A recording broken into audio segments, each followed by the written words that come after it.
ladies and gentlemen. My name's Chris Trinick. I'm one of the Pro-Chancellors. It's a great pleasure to welcome you all to this magnificent auditorium, which really lends a characteristic to this ceremony. Last week, Edge Hill University lost a 27-year-old member of staff, Adam Bell, to a brain hemorrhage. And in celebrating with your graduands this afternoon, we also honour the life of Adam. I now declare this congregation open.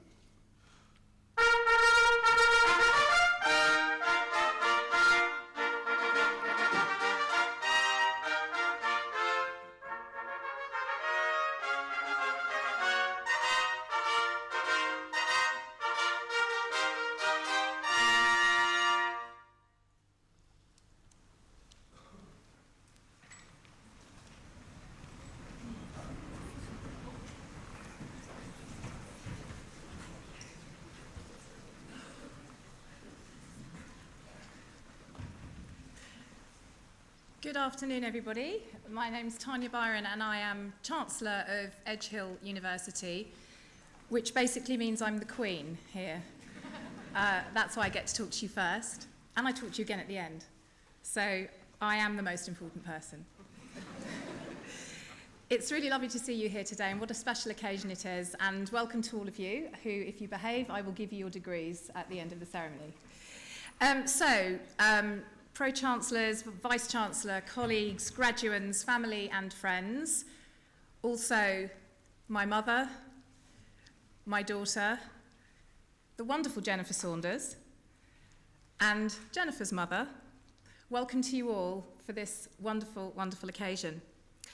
I'm going to say a few words and then we're going to get on with the real business of the day. But I think I'd first like to say how honoured I am that my dearest friend Jennifer has agreed to be here today to help us celebrate with style and hopefully with some wit, no pressure, as she accepts an award from the university later on in the ceremony. So Edge Hill University is an amazing university, and if I could be the Chancellor of any university in this country, I would choose this university, and indeed I did. When Edge Hill said to me, "Will you be Chancellor?" I said, "Yes, please." I'm the first Chancellor of Edge Hill University. Edge Hill has a long and illustrious career spanning over 125 years, and a career that really does also mark the importance of challenging convention, taking risks, and about the importance of social change. So in 1885, the university became the first non-denominational teacher training college for women. So what that meant was it was the first time that women could train to be teachers without it having to be managed and controlled by the church. So this was a huge, huge change for women and for the education of women. And indeed, my robes and the robes of my colleagues represent the colours of the suffragette movement. So the purple, the gold and the green, these are the colours of the suffragette movement, a movement that, if it hadn't have occurred, myself, all my female colleagues and all you girls in there, we wouldn't be here today. So we owe these women a lot. So Edge Hill does really represent a place where it is important to, as I say, challenge convention and to take risks. And I wanted to talk about taking risks today because a number of you will have taken some risks to be here. Some of you may be the first generation of your families who've ever been to university. Some of you may have had to overcome personal obstacles, maybe some personal difficulties to be here. All of you will have had to challenge yourself to work hard to manage to sit here today looking like the entire cast of Harry Potter. But you've all taken a risk because you've all decided to challenge yourself and do something that will give you the skills and the opportunities to do important and great things in your lives. And I respect you all for that very much indeed. It's the taking of risks that means that we are here today as a university. We were given university status in 2007, and I must just pay tribute to my Vice-Chancellor, Dr. John Cater, who is sitting there looking somewhat embarrassed, who has been here at Edge Hill University for over 30 years, 32 years in fact, and has steered this university from being a college of higher education to being the university that we are now. And I think it's really important just to do a little bit of showing off, I hope you don't mind, But we are, in 2007 and 2010, we were shortlisted for the Times University of the Year Award. We were shortlisted, and last year we came second. York came first. I went to York. We should have beaten them. I took my mother with me to the ceremony. As soon as York was announced, I got up in disgust and said, "Mother, we're leaving." We also are top in the Northwest for student satisfaction, as judged by the 2010 National Student Survey. And in terms of graduate employment in the country, so looking at graduates being in employment or further education within 6 months of getting their degrees, we are second in the country. Number one is Surrey. They're down south, so they don't count. It's easier if you're down south, isn't it? Much easier. So we rock, really. And today we're sitting in an award-winning building set in one of the country's most beautiful campuses, which has seen an investment under the stewardship of John Cater of more than £125 million in the last 10 years. We've come a long way. And now you're about to begin your journeys, and you're about to take yourselves, I hope, all of you, a long way, and to achieve and succeed in all that you choose to do in your life. And I think it's important that you know that being graduates of Edge Hill University is increasingly prestigious. We have a huge amount of interest from government ministers who spend a lot of time up here asking us how we've managed to retain the excellence in the education that we offer here without allowing ourselves to be caught up with the elitism that often university education will show, and to consistently turn out graduates of your calibre and with your skills and with your ability to work. So we've had David Willits up here, we've had Nick Gibb, Schools Minister, and also Andy Burnham, Shadow Secretary of State for Education, was up recently chairing a meeting of his education policy review. I have the rather interesting role of advising government. I advise the coalition, although they've got big things on their mind at the moment, they don't really want to hear from me. I also advise the opposition. Primarily I advise the Secretary of State for Education, Michael Gove. It's an interesting thing to do, particularly when he kisses me. One of the really frustrating things about being a woman working in politics and working in policy is that if I was a man, they'd shake my hand, but as I'm a woman, they kiss me on the cheek. So what I'm now going to do is I'm just going to give you a list of all the politicians and statesmen who have kissed me, and I want you to see if you can rank them in order of disgustingness. Okay. All righty, in no particular order. David Cameron. Yeah, he's not in a good place at the moment, is he? Woohoo. Okay, Andy Burnham. Nice eyelashes. Gordon Brown. I've never been kissed by a guppy, but if I had been, I suspect it would be quite similar. Who else? Oh, Michael Gove. Really? You're silent because it's just a shocking thought. We'll get that image out of your head.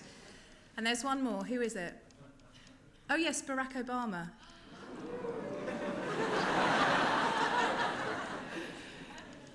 Twice. I'm supposed to be saying serious... What are you laughing for? That was delayed.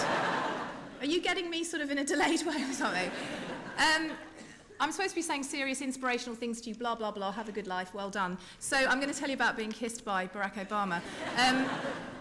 I was at number 10 for a formal dinner when the First Lady and the President of the United States came. And it was quite an extraordinary, one of those sort of events that you're invited to and you think, I have no idea what I'm doing here. So there I was standing with J.K. Rowling and Dame Kelly Thingy and what's that tall model, Naomi Campbell. He said to me, you look wonderful in Vivienne Westwood. I said, thank you, you look wonderful in whatever it is you're wearing. And we were there, and there were two interesting parts to this particularly surreal event in my life. Number one, we were having, the ladies were in number 11 eating, and the gentlemen and Angela Merkel, all the statespeople, were on the other side chatting and doing very important business. So we're in number 11, I'm sitting there, and a whisper goes round, does anybody have any eyelash glue? And randomly, who knows, I had eyelash glue in my handbag. So I put my hand up like I was at school, was taken by security to the ladies' loo downstairs in number 11 to walk in and see the First Lady of the United States of America standing there going, "Oh, thank God, my eyelash is coming off." So I, shaking hands, said, "Here you are, Your Majesty," curtsying, not quite knowing what to do. And she said, no, I don't do these. People do them for me. Can you put it on for me? The fear of having to stick the eyelash, the false eyelash of the president's wife, thinking if I glue her eye together, that's it. That's it. We're over. That's Anglo-American relations. It's done. Anyway, I didn't. It was all good. Eyelash on, best mates. Back we go upstairs. Across to meet the gentlemen. Out they come. And then this gorgeous man comes over, and I'm introduced to him, and he takes my hand and he kisses me on the cheek, and forgive me, Mother, for saying this in a public place, my knickers crashed to the floor. Have you ever been to a graduation ceremony like this? Just had some wine at lunch, sorry. And it was an extraordinary moment. The worst bit of it, where I let myself down, and I haven't done this since I was 15, was as he was kissing my cheek, I did what I remember doing with a boy called David Smytheson, who was the boy that we all fancied when we were younger. And I'd not done it since I was 15 with this David boy, and I did it with the President of the United States. His mouth was on my cheek, and I tried to move my face around to see if I could snog him. It's ridiculous. Anyway, there we go. Enough already. So, risks. What do I want to say to you? I want to say to you that it's quite difficult, I think, to take risks because we live in a risk-averse culture, don't we? Yes, Chancellor, we do. And you know that because you read my columns in the Times. So therefore you will know what I'm about to say, which is, it devastates me that children and young people are not allowed to have the freedoms that we were all afforded, well, those of us who are my age and so, when we were young. So the risk-averse culture, the health and safety culture means that young people, I don't think, are equipped with the emotional resilience to take risks and to challenge themselves. Children can't play conkers anymore in primary schools. Most primary schools, it's banned, or they have to wear goggles. They can't throw snowballs in case it's got grit in it. There's one primary school in North London where there's a horse chestnut tree which shouldn't be cut back because it's got some preservation order on it. So they're thinking of giving all the little children, when they go out to play, Bob the Builder yellow hard hats. It's absolutely ridiculous. And it can also have really chilling consequences. When little Abigail Ray, toddler little Abigail Ray, toddled out of her nursery down the road and she drowned, the most chilling part of that case was that a passing motorist, a man, said he saw her, but he didn't stop and he didn't take her into his car because he was afraid about what people would think. So we live in a paranoid, risk-averse culture where we know that risk-taking is an integral part to success, to really embracing life and to doing well. And yet, as a culture, we inhibit and we protect children and young people to such a degree, I think it makes it very difficult for you all. Certainly, when I was doing the last series of Child of Our Time, we commissioned some research and we found that if you look at the average radius of play for a child who lives in an urban environment and you take an aerial photograph of their house and all the surrounding streets, in the last 20 years that radius of play has shrunk by nearly 90%. So we don't have any free-range children. We don't have children who are growing up with freedoms. We have children raised in captivity. But what I want to say to you is, risk is really important. Taking strategic, well-thought-out risks is a really important part of life. So as you come up to me, each of you, with your sweaty hands and feeling rather sick and nervous, and shake my hand, and feel really good about yourselves today, and you should because you've achieved a lot, remember this moment and make a pledge to yourself that you now see this as the platform to the opportunities for the rest of your life. And never, never slack. Never stop working as hard as you've worked to get here today. Take risks, always challenge yourself, and have the best careers that you can. And I want to just end by giving a quote that Gandhi made, which I think is a really great thing to leave you with, which is, "You must aim to be the change you want to see." Congratulations to you all, and I look forward to shaking your hands a bit later on.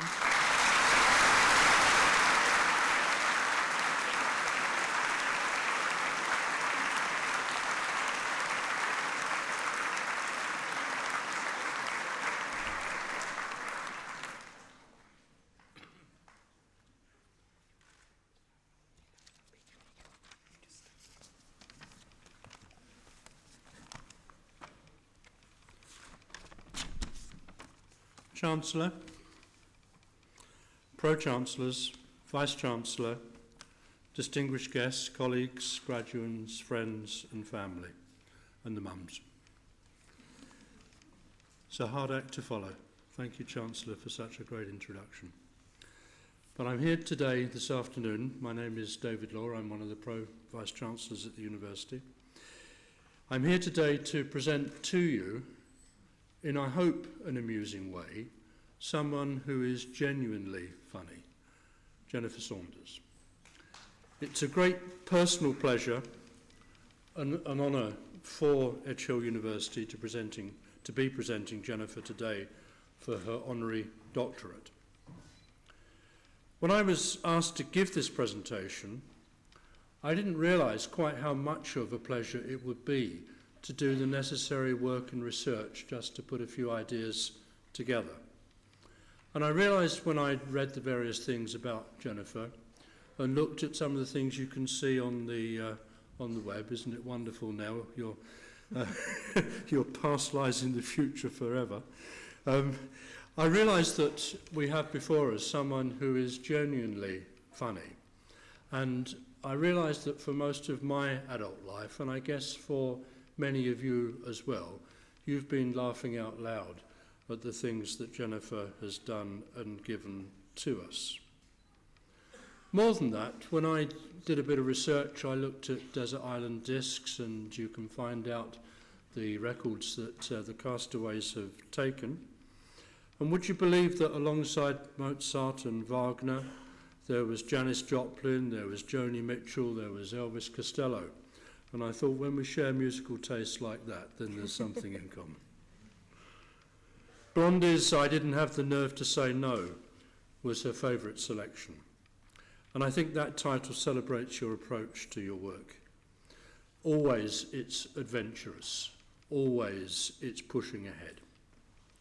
Not only is her taste in music impeccable, but she's also the top woman on the leaderboard of Top Gear's star in a reasonably priced car.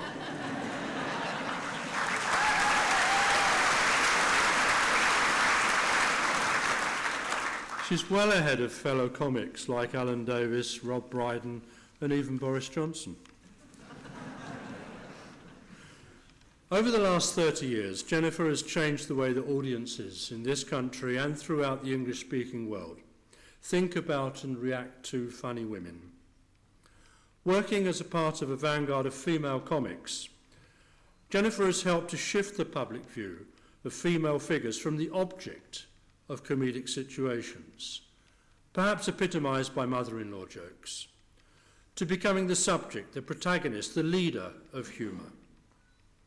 Often in doing this, the tables have been turned, and now male arrogance has become the target. As a writer, and she is a very good writer, as well as a performer, Jennifer has explored in a perceptive and frequently bittersweet way the relationships between people. Many of you will think, first of all, of the extraordinary French and Saunders shows. Over 20 years, wonderfully successful for the BBC. But there's much, much more than that. Her work during an outstandingly successful career has been in a variety of leading roles, especially, of course, in Absolutely Fabulous, which ran for 13 years, including 3 special episodes. This programme again scrutinises relationships, not only the Eddie and Patsy friendship, but the mother-daughter relationships between the characters played by June Whitfield and Jennifer, and Eddie and her own long-suffering daughter, Safi, in the show. With its celebration of substance abuse and outlandish behaviour, Ab Fab gained a huge following. The programme became one of the very first UK comedy shows to transfer successfully to American TV, and even to such humour-loving countries as Sweden and Belgium. Ab Fab's going to be back again at Christmas on your screen, so Jennifer will, we hope, again be relying on Safi to save her from herself. Jennifer was a central part of the alternative comedy scene in the early 1980s, working with the ensemble of the comic strip. During this time, Jennifer met and married fellow comedian Ade Edmondson, with whom she has 3 daughters, Ella, Beatty and Freya. Although often based in London now, family life, including the dog Olive, has been well away from the bright lights. It's been spent in Chagford, a Devon town, that was also home to her favourite writer, Freya Stark. Jennifer's career has been a journey from the hard graft of working the festival, cabaret and stand-up circuits in the 1980s to international recognition of the TV comedy work as the voice of the fairy godmother in Shrek and her appearances in Friends and Roseanne. Alongside an enduring professional partnership with Dawn French, forged when they were both students at the Central School for Speech and Drama in London, we have delighted in the awfulness of Adina Monsoon in Absolutely Fabulous.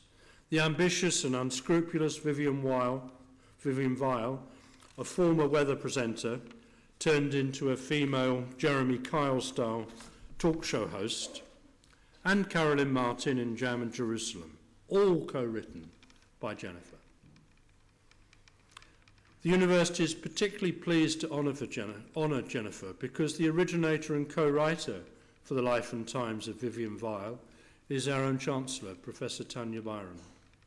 They're close friends, and they now write regularly together.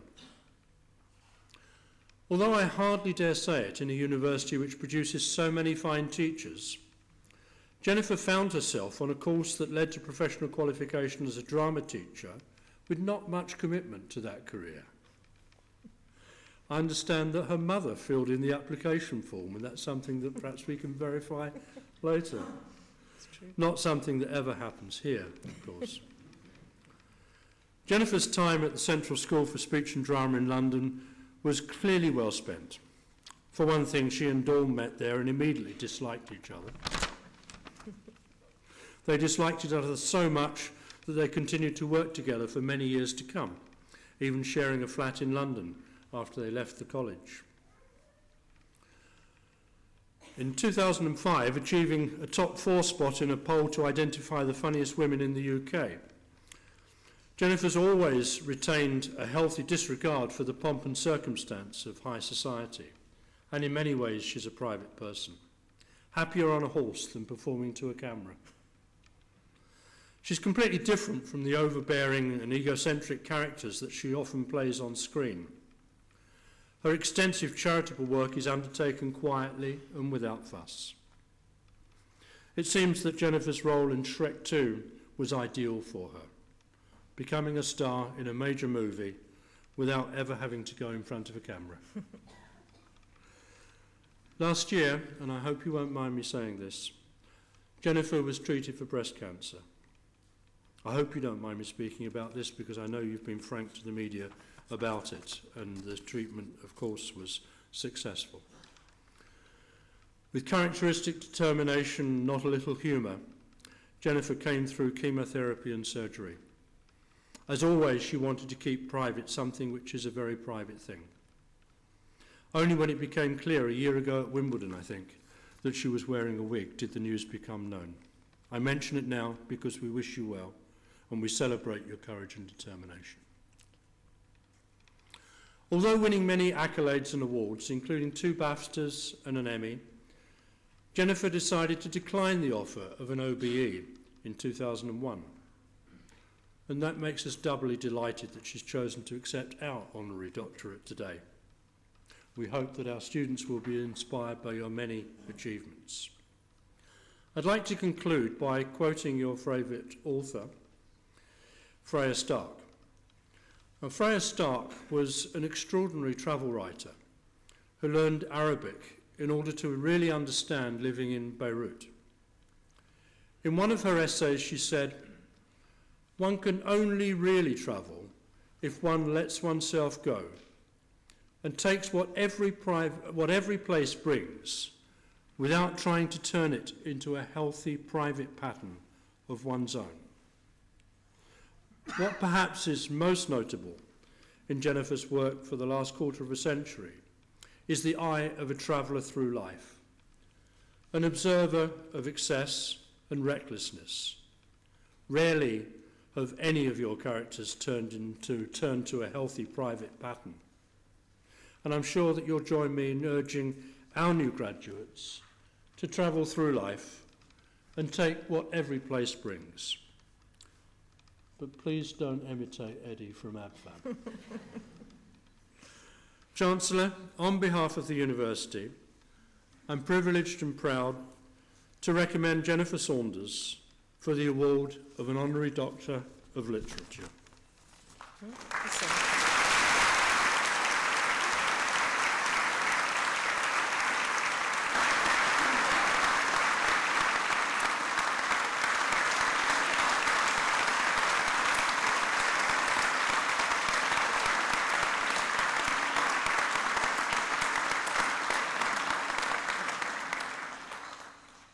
Okay, this is weird. You're my friend. By the authority vested in me as Chancellor of Edge Hill University, I hereby confer the award of Honorary Doctor of Literature upon you, the delightful Jennifer Saunders. Many congratulations.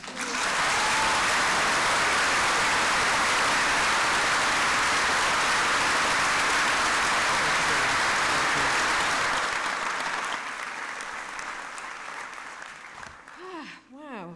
Well, yes. Thank you for that lovely citation. That was fantastic. I didn't even know half of it myself, I have to say. No, I've muddled my speech up. Hang on a minute, I'm going to get this done.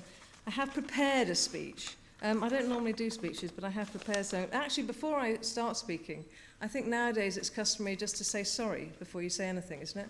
Just to say, you know, I'm very, very sorry for everything I didn't know about. I'm sorry. And if anyone is going to custard pie me, could they wait till the end? Who custard pies someone at the beginning? That's ridiculous. It's got to be at the end for comedy effect. Right, now I'm putting my glasses on for comedy effect because I sat in them on holiday and they're a little bit skew-whiff. I'd like to thank everyone here for this wonderful honour. It's an honour to receive it from such a lovely university. And I know how proud my best friend, Professor Byron, ought to give her full title, which I know she appreciates. Her Royal Highness Chancellor Dr. Professor Byron, MSc, TTFN, BS, OMG, and LOL. Because I know how proud she is to be a Chancellor of this university with its wonderful history of the education of women and inclusion. And you should all be incredibly proud to get your degrees and qualifications from such a great university. And congratulations to you, but also to you, the parents, because you all know this isn't the end of the support, don't you? You actually do know you'll be spending more on framing the photographs from today than they will earn in the next few years. And you'll be seeing a lot more of them, of course, because they'll be coming home and creeping out of their bedrooms in the early afternoon to ask why the internet's so slow. And of course, you know, they'll be sitting here, you know, wanting to go home to their special bedroom that you might well have redecorated and be optimistically calling it the guest room now. But well done to all of you. And can I just say, at this juncture, I'm actually shocked by how young people are these days. I mean, I think most of the parents look like young people to me. I've got children older than most of you, and certainly older than most of your parents. And I'm sure they'll thank David for that wonderful citation, because now they probably know who I am. I mean, I don't have a Facebook page or a website, and I don't Twitter, so to many of them, I probably don't even exist. As you can probably tell by now, I'm not used to actually making speeches, but I thought many months ago, when I was told I was going to get this award, maybe even a year ago, I thought I would prepare. And I thought I would prepare with the diligence and intensity that so many of you will have put into your essays and into your exam work. So I started late last night. And, you know, when it's actually true. It's horribly true. But when all the good telly is finished with a cup of strong coffee and a Red Bull, and I sat down, as you do, logged on to the interweb, Googled and set about cutting and pasting from other people's speeches, changing the odd word just in case it was obvious or some other honorary receiver had used the same material and it began to look a bit suspicious. But I mean, why? Why change it? If the stuff's out there, why waste the time putting it into your own words? I don't get it. So here goes. Here's the speech. What I've gleaned in a speech of this type is that it contains some advice to the graduates. And it's about life ahead, it's about your expectations, and it uses a few clever quotes. So, here's some clever quotes. Reach for the stars, there's one. Be prepared to fail, there's another great one. And was it Nietzsche who said, that which doesn't kill you will make you stronger, or words to that effect? Well, that's not actually true. Because if it doesn't actually kill you, it probably nearly kills you. And if it doesn't nearly kill you, it'll probably send you into a Jaeger bomb drinking binge that will almost kill you. And lay you very low for a lot of weeks. Also, I should give some advice on leaving this very safe haven of a university, some words of wisdom. Firstly, life isn't fair. You've worked very hard for your degree, and I'm here getting one for free. For doing nothing more than having a fun job and falling over. You've studied hard here, you've sweated academically in these lovely buildings. I've had some lovely lunches. Get over it. Number two, spots never end. They never go away. You'll have them till you're 50. Number three, pot noodle has no nutritional value at all. You will have to eat vegetables or you will die. Boys, you cannot iron clothes while you're wearing them. Girls, shoes are important and don't let anyone tell you they're not. And for all of you, try and experience mornings. Mornings is times when you get up and not when you crash. I think you'll be amazed. You'll be amazed at mornings. And most importantly, be confident. Confidence is the greatest thing you can carry out of here. And don't let anyone tell you you can't do something. One of the most important things I gleaned off my extensive research on the web from that great font of all knowledge, Ask Jeeves, and I gleaned it for a little bit from life as well, is that everything changes. Be prepared to change. Don't be afraid of change. Your dreams you have now may well change. The dreams and career expectations you have now might not be the same in 10 years and different again in 20. Life is full of successes, life's full of failures, and failures and change can be extremely liberating. So don't get stuck in any one direction. I started life thinking I might be a vet, and then a show jumper. Then I trained as a drama teacher, but one night found myself standing on stage in a club and being funny, and realising that could be a job as well, which then led me to the BBC, the British Broadcasting Castration, as we like to call it. So everything changes. Be confident when you come up, but be confident to change. Keep an open mind, work hard, play a lot, be kind, and wonderful things will happen to you. Thank you very much.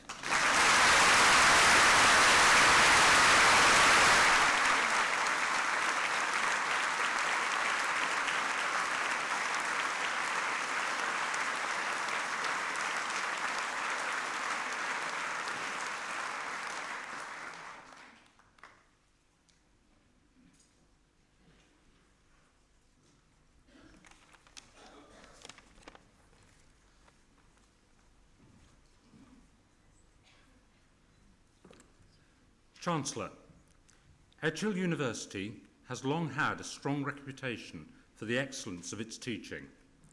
For far too long, however, we have failed to acknowledge the practitioners who are responsible for that reputation. Last winter, the Students' Union approached the university to jointly establish the Edge Hill University Teaching Awards. Students made over 600 nominations of their tutors, with over 200 different individuals being proposed. A panel, chaired by yourself, the Chancellor, had the near impossible task of choosing just 6 tutors from that initial list of outstanding lecturers, individuals who were not only simply brilliant practitioners of their craft, but who offered their students far more than could be reasonably expected of them. Chancellor, I present Debbie Milner.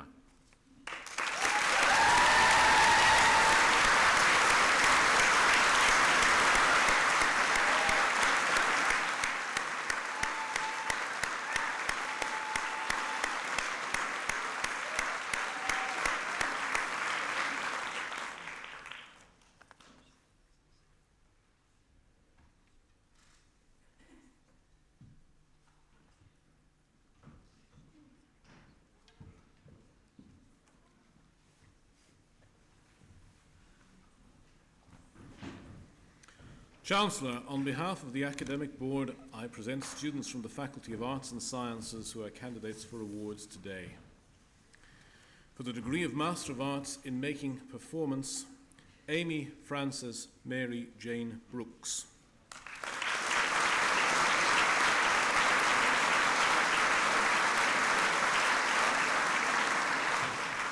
James Allen Burrows.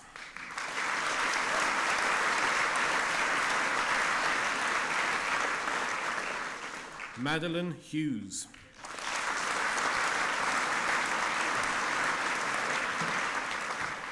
For the degree of Bachelor of Arts in Animation, David James Compton.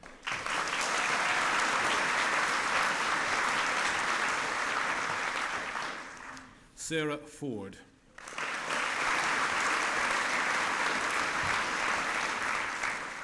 Keith Jones.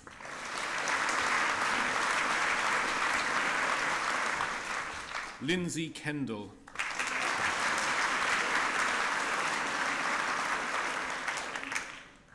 Joseph Mullett.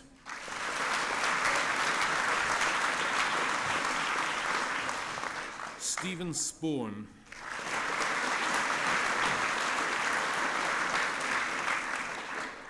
Laura Strefford.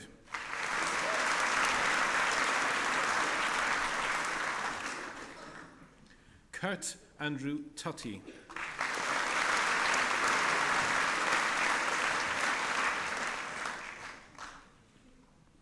Adam White.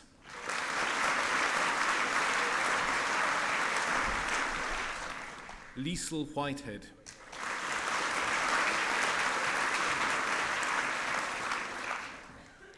Philip James Wright.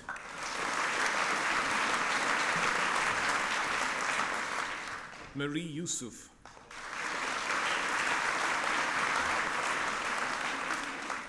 For the degree of Bachelor of Arts in Creative Writing and Drama, Georgina Mary Cook.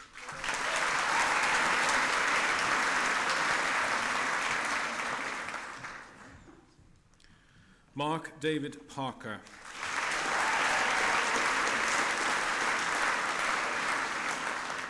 For the degree of Bachelor of Arts in Dance, Natalie Armstrong.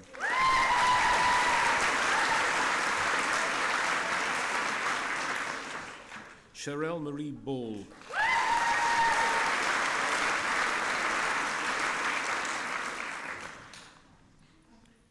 Megan Bradshaw.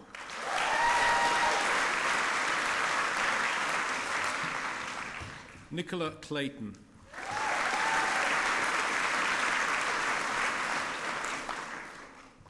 Corin Deering.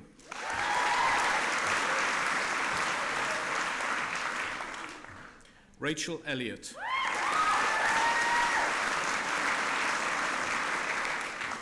Amy Gerard. Jennifer Grant.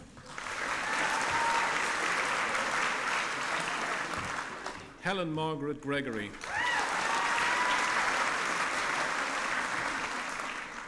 Charlotte Ann Hayes.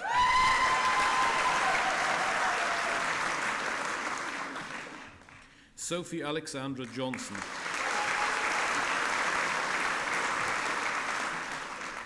Ashley Louise Kiernan.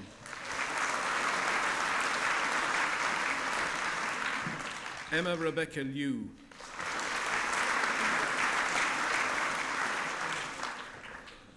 Nicola Louise Lynch. Jennifer Louise Myatt.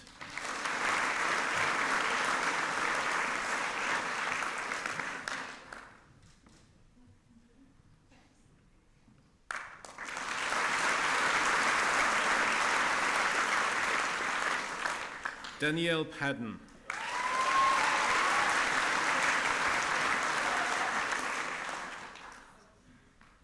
Olivia Claire Sherrington.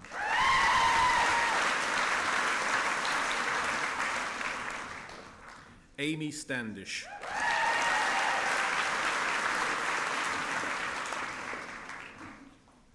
Emma Sweeney.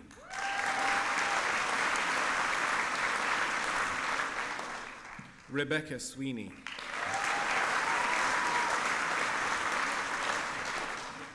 Chloe Rose Tessiman.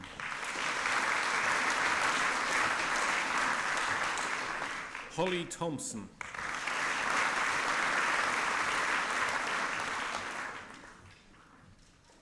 Sally Ruth Tomany.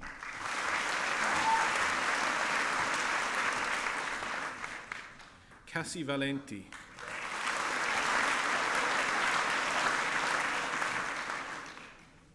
Charlotte Louise Walker.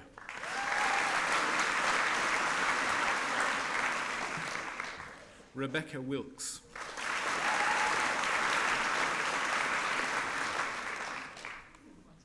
Carrie Wright.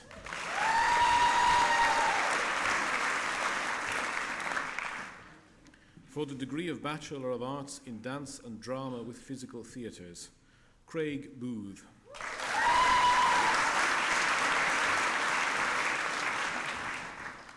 Catherine Emily Collinson.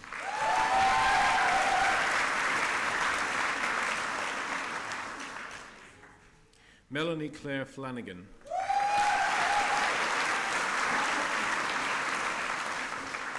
Helen Keenan.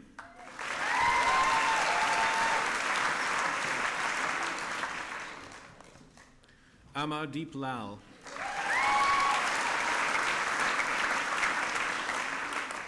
Shireen Mahoney.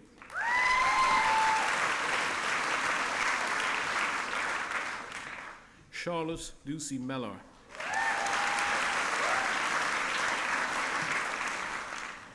Rachel Louise Stanton.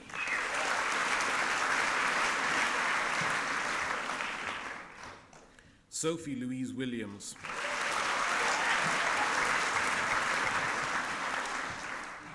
Emma Louise Young.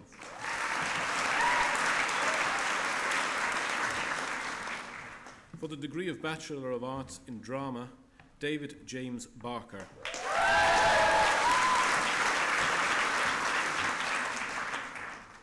Alana Jade Charmer.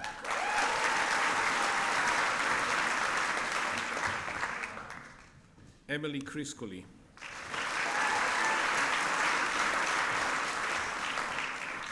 Kelly Marie Clark.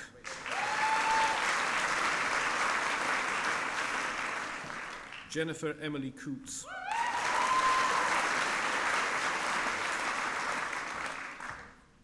Debbie Coventry.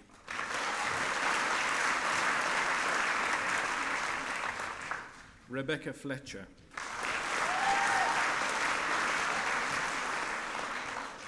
Rachel Gleave.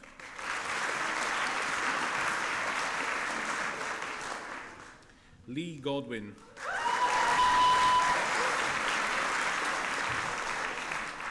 Lydia Alex Harrington.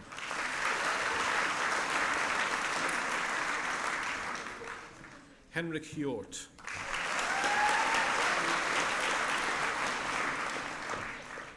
Rachel Jones.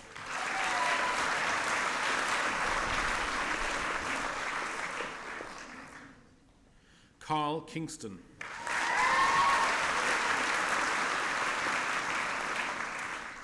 Andrew Langley.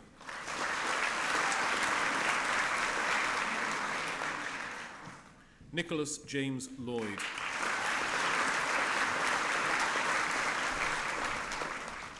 Natalie Malone.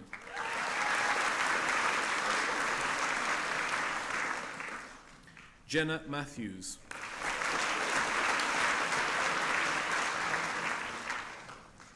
Michelle McCartin.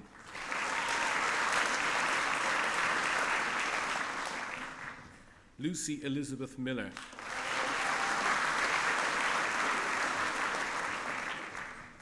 Gemma Sherrington Hankin.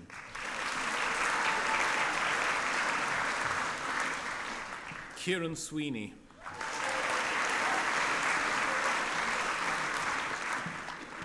Nicholas Graham Todhunter. For the degree of Bachelor of Arts in Drama and English, Katie Elizabeth Woozy.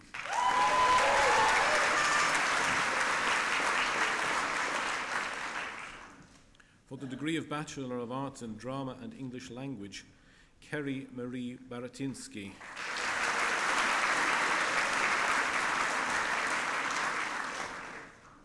Thomas Coles.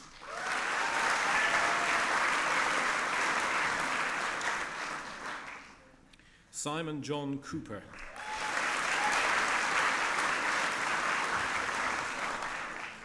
Jessica Sloan.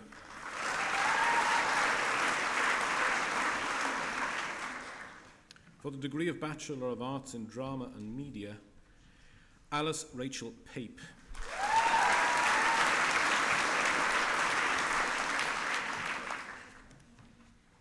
For the degree of Bachelor of Arts in Drama and Creative Writing, Lee Crosby.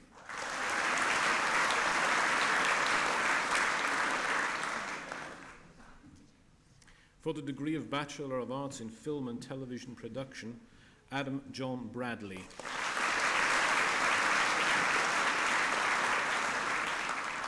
Laura Jane Carter.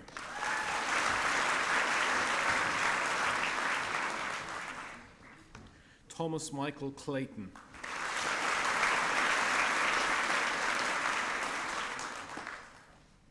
Laura Jane Cockerill.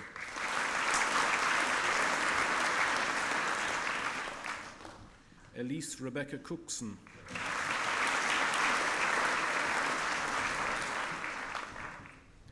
Matthew James Cross.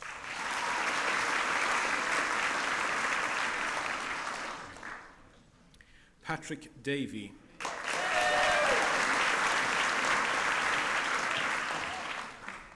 Daniel Driver.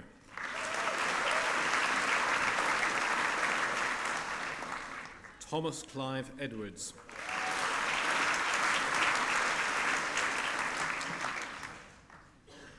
Alan Evans.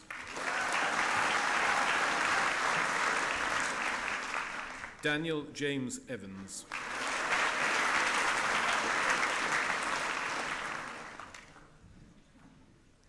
Chris Fleming.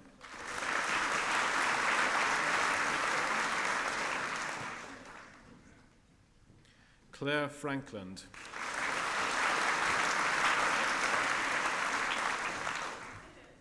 Matthew James Hamblin.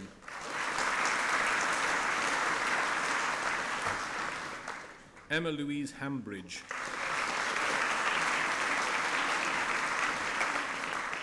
Robert Hannant.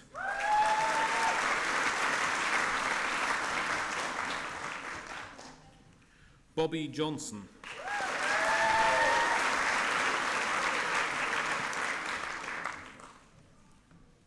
Rachel Louise Jones.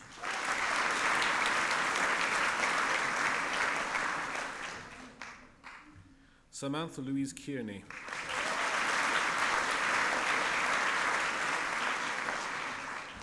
Christy Maddox Liu.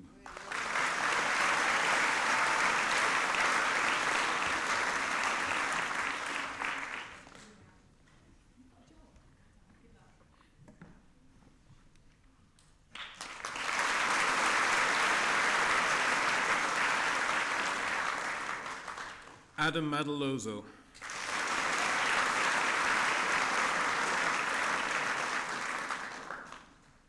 Graham Mathias.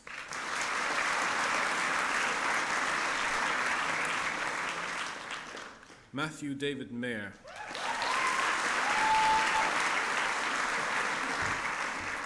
Sean Charles Mitchell.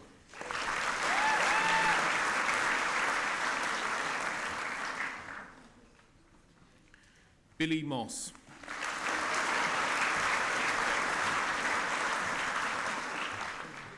Paul Myers.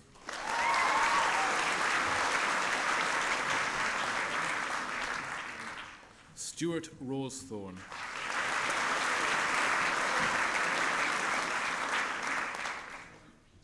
Matthew Peter Reed.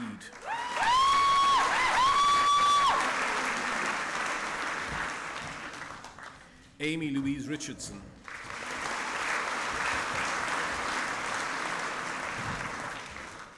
Robert Richardson.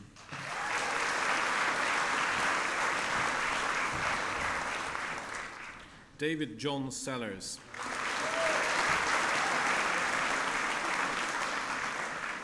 Joseph William Southam.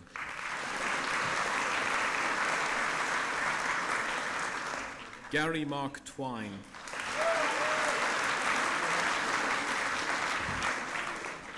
Sarah Christine Walker.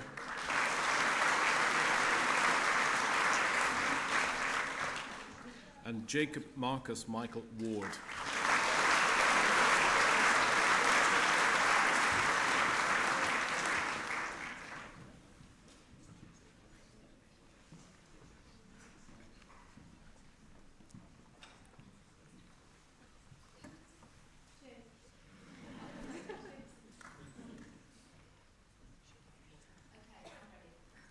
Jennifer Cordingley.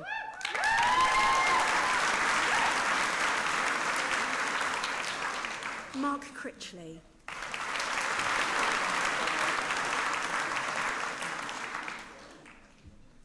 Natasha Davies.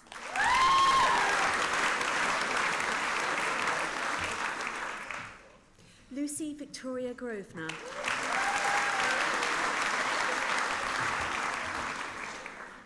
Christopher Mawson.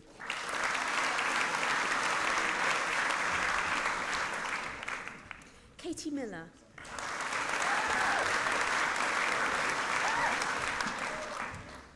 Natalie Jane Moore.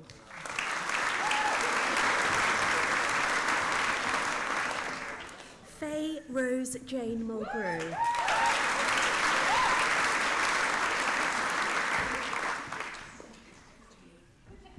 John Aaron Murphy.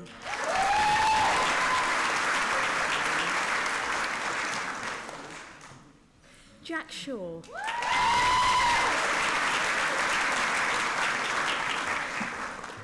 Jack Lewis Turner.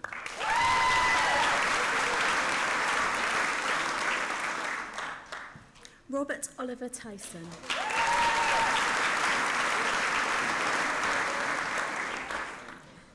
Jennifer Louise Ward.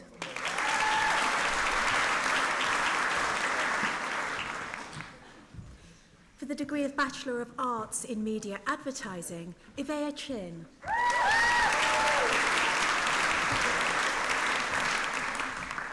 Katarina Grejadowska.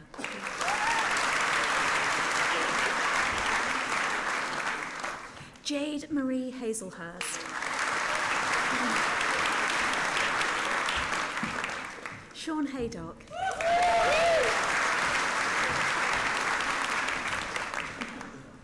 Kate Hearn.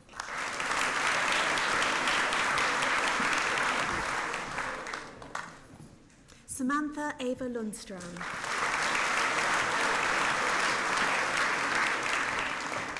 Marvin Liu.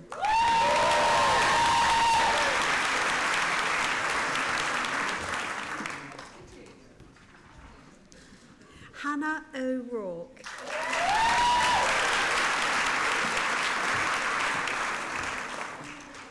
Amy Rebecca Parkinson.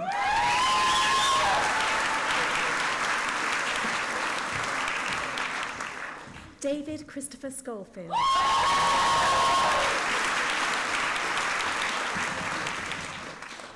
Jonathan Stevenson.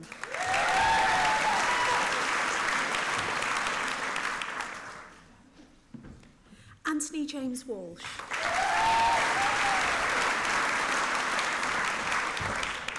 Dean Whitefield.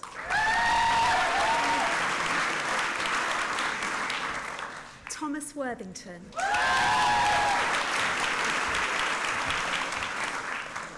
For the degree of Bachelor of Arts in Media, Film and Television, Kieran Allen.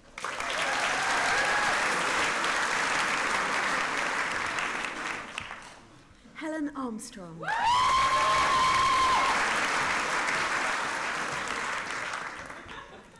Samuel Astbury.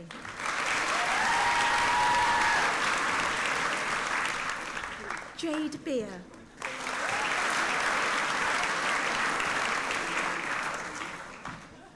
Dominic Bennett.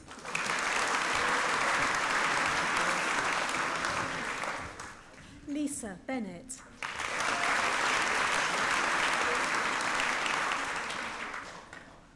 Paul Anthony Blanchard.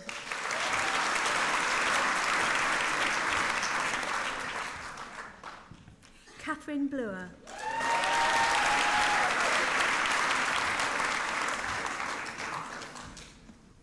James Boothby.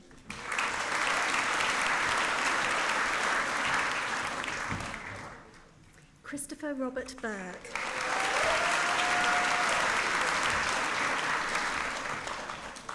Luke Chapman.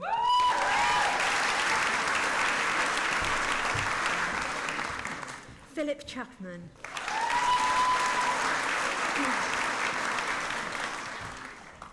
Matthew John James Edwards.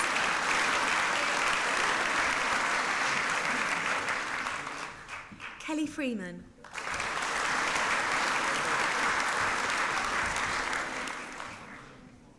Megan Amy Kavanagh.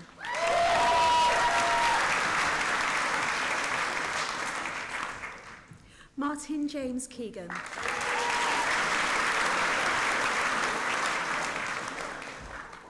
Ian Kerr.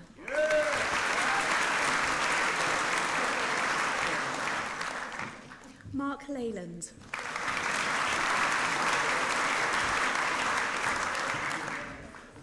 Joseph Lund.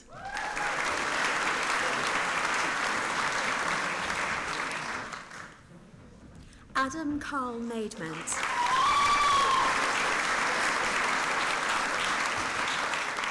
Stephanie Jane Matthews.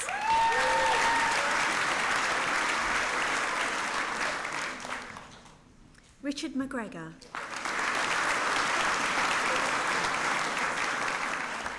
Christopher Morgan.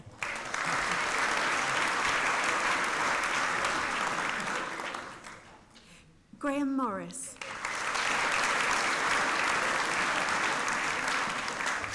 John Morris.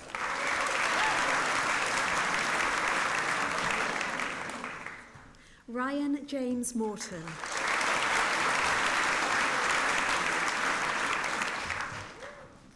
Victoria Louise Pendlebury.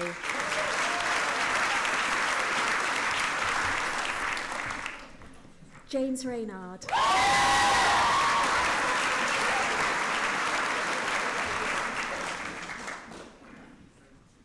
Lauren Louise Roberts.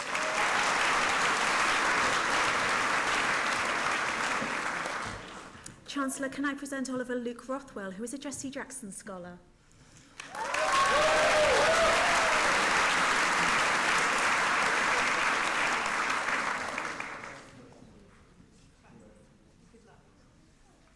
Melissa Paris Suckley.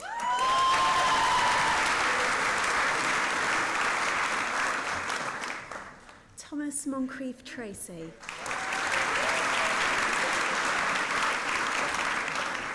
Nicholas Wiggins.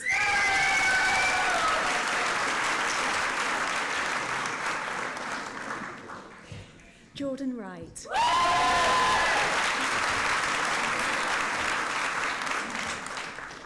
For the degree of Bachelor of Arts in Public Relations, Robert Heelis.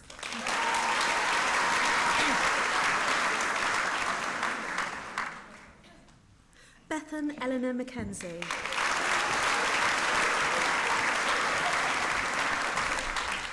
Rebecca Hannah Wilkinson.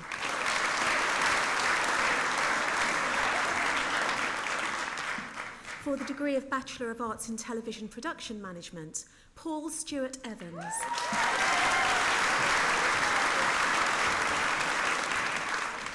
Mark Flood.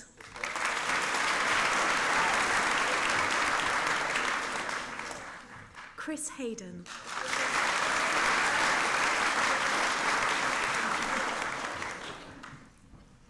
Karen Marie Johnson.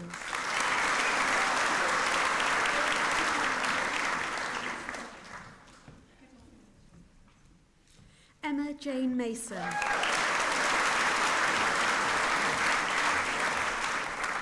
Becky Norris.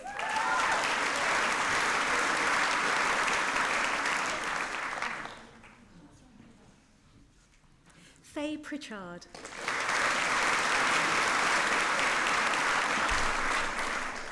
Laura Todd.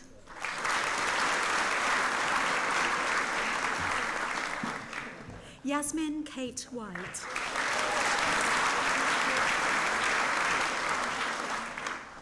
For the degree of Bachelor of Arts in Visual Theatre, Rebecca Barton.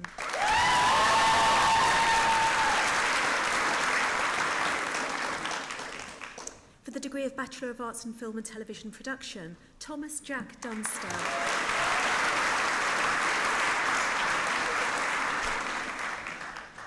Chancellor, the following candidates studied for their award at Riverside College. For the Foundation Degree Arts in Theatre, Applied Drama and Creativity, Jennifer Hunt.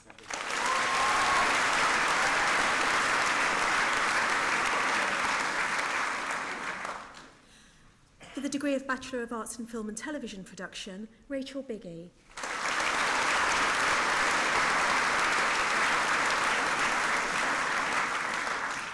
Chancellor, that concludes the presentation of students from the Faculty of Arts and Sciences.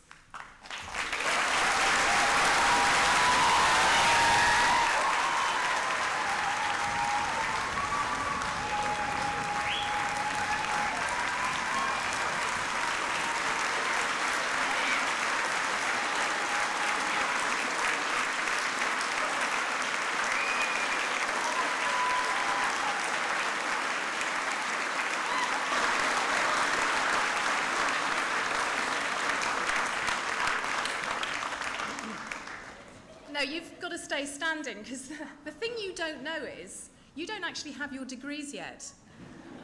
All I've done is shake your hand. What does that mean? Nothing. We know each other. I've got to say a few words in order for you to get your degree. Do you want it? Yes. Do you want them to have it? Yes. Desperately? Yes. All righty. This is the serious bit, please. Okay. So by the authority vested in me as Chancellor of Edgehill University, I hereby confer the Edgehill University Awards for which you have been presented, and I congratulate you all. Hats off, wave them in the air. Congratulations.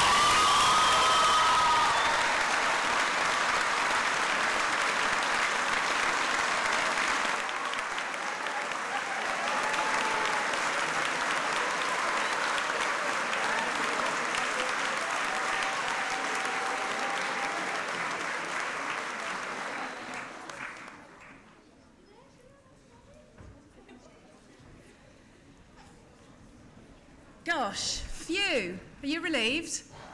They've done it. It's a good day and it's a good moment for me, and I'm not going to say very much because I've already spoken, but there's a couple of things I want to say. First of all, I just want to mention again our colleague Adam, who tragically died last week. He was an extraordinary young man who helped me set up my scholarship awards and the Jessie Jackson Scholarship Awards, so I worked closely with him, and it is very much his work that has led to today being the success that it is. He was part of the team that set up these ceremonies and was working right up until he died. So I want to pay tribute to the graduation, the ceremonies team who are all here for working through such a painful and difficult time and making this day so special for all of you and for all of you. I'd also like to announce that I am setting up a scholarship in honour of Adam Bell, and that I will give from next academic year in honour of a truly wonderful man who exemplified everything that I believe is good about Edgehill, and a young man who was taken away from us too soon. Can we just show our appreciation to such a wonderful young man?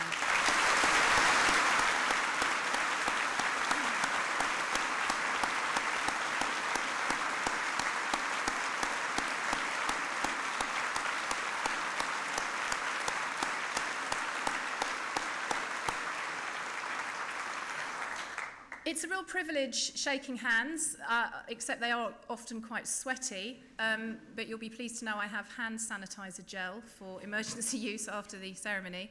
It's lovely to be part of this moment. Some of you said to me, this is the best moment of my life.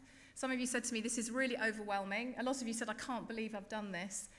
And some of you said, I think I'm going to be sick, Chancellor. But what I want to say to you is this: hold on to this moment and take it forward with you and live the best lives that you can. Be proud of what you've achieved and know that I, your Chancellor, all my colleagues and staff here, we're all extremely proud of you, and we wish you all the very best for your future wherever it may take you. Congratulations.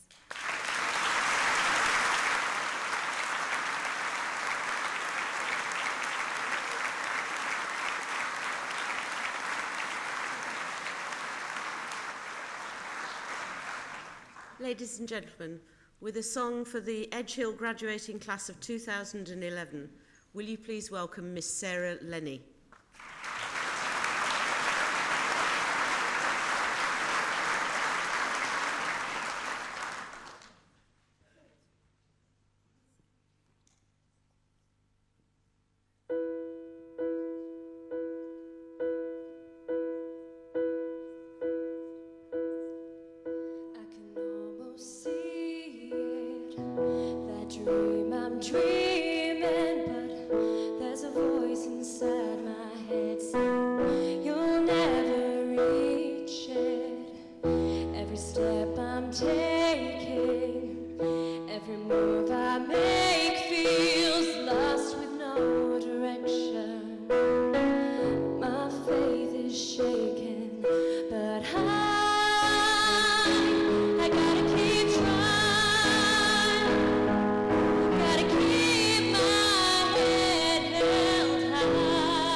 Ladies and gentlemen, to help you start your celebrations for the evening, we have some refreshments for you over in the business school. The business school is basically in that direction, across the corner of the lake. And I think it was this ceremony last year when I was having a breath of fresh air after lunch when I realised that someone had turned the sign, which points you to the business school, into the lake. Now, this is not the recommended route. So that direction, and I'm sure your graduates will be able to show you. The second thing is, do stay away from the geese and certainly don't get any food out in front of them. Enjoy yourselves, and without further ado, I declare this congregation closed. Edge.